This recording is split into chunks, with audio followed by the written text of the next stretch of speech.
Berita ni berlaku di negeri luar, soho sangat. Berita ni berlaku sungguh sesalah. Jadi ada seorang ayah, dia pergi berhenti kereta ataupun cok kereta depan kedai untuk nak belilah wi kepada anak dia sao.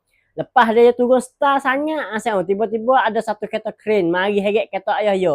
Sebab kata apa? Sebab tugas kereta kren ataupun hak dia heret kereta sao, tugas dia tu heret kereta orang yang tak ada cok, orang tak ada berhenti mengikut undang-undang ataupun duk cok kursi sana. Jadi dia ada undang-undang dia tu, lalu cok kursi kena heret kereta lah dah. Tu nak tu apa ni undang-undang di negeri luar sana.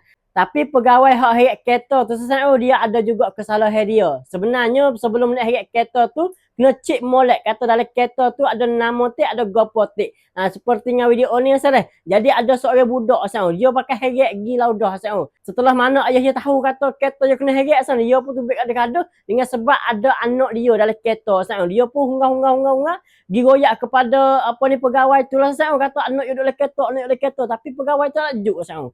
Pegawai tak ada juk, dia pergi terus sana. Akhir-akhirnya dia hunggah sana.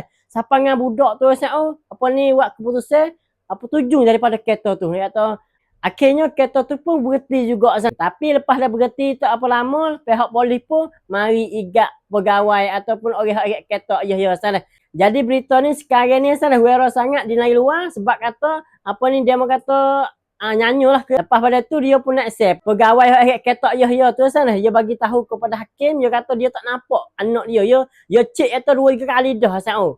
Tu dia kata dia cek 2 kali dah tapi tak nampak. Tapi akhirnya sana pihak hakim pun tak ada percayalah dengan perkataan seorang pegawai tu. Lalu itulah seorang pegawai tu kena tindak care juga. Jadi salah jugalah dia tu masuk gut juga dia akhirnya sana.